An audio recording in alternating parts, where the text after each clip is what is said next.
Hey guys, welcome to 6 Minutes. Jason Fulmore, S.E. Russell, here today, Wednesday, May 18th. Here to talk a little bit about our last subject or our last touch on the Southeast Regionals. Always like to reach out and ask everyone what they thought of the event, what worked, what didn't work, so on and so forth. And I think that far too many times we have a tendency to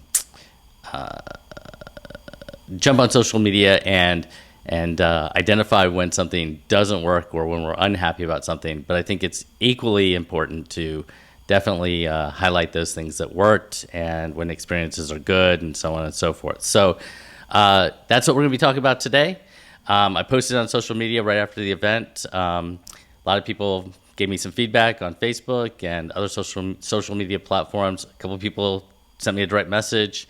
But here's kind of the overall kind of message that we got back. First, overall, as you can see from the a few of the different comments, it sounded like it was a really good tournament. Most people were very happy with the way it ran.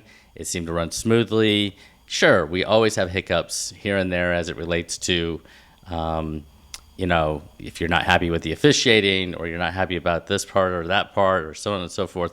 But overall, the general message from most individuals was it was a really good experience. Now, that doesn't mean that there weren't some challenges and some questions as it related to what happened. And I think I've identified three things that most people brought up as it relates to concerns or questions from this past weekend.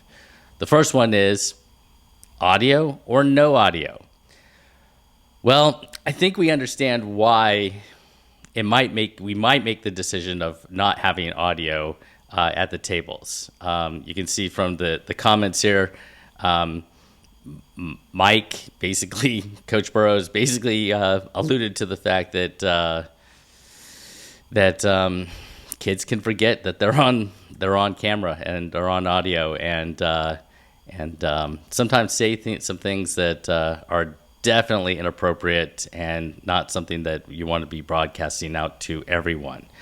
Rodney Moss says that, I'd rather have the audio and be able to turn it off. And I totally get that as well. I will say that not having the ambient sound of whistles and the wrestling, the coaches kind of shouting and that sort of thing, it doesn't work for me as well. But I understand why why a tournament might make the decision not to have audio. I think this is a really interesting question moving forward. Corey Haas said, take the stereo or the microphones and put them on down on the mat so it's away from the table. And I think if you have resources and the ability to do that, that's an option. I'm not sure everybody has the technical expertise to be able to pull that off, but audio and no audio, definitely without an announcer or something like that, is something that we need to think about how we want to resolve that moving forward. Number two, location. A lot of people said the location was great. It was fantastic. But let's be honest, it is a regional tournament. I think Mike made a good point. It's a regional tournament in an area that's not terribly travel friendly. Hotels in the area are laughably expensive. Somebody actually direct messaged me and said they decided to go to the Southern Throne because it was much closer and it was cheaper. And I totally get that. And that makes a lot of sense. For the people who were there and were able to spend that money, they said the venue, everything else was fantastic. But, it is 824 miles from Miami. Even in the same state, in North Carolina, it's 400 miles from Wilmington to Cherokee, North Carolina. So it's a haul, and I understand the point of rotating it and moving it around so that everybody has an opportunity to reap the benefits of hosting the region, but it is tough. It does make it a challenge, and it does make it one of those situations where, definitely for those individuals who don't have the resources or the ability to stay for several nights in a location, drive 6-7 hours. That's a burden, and something that, do we host it in Atlanta all the time? I don't know that that's the answer either.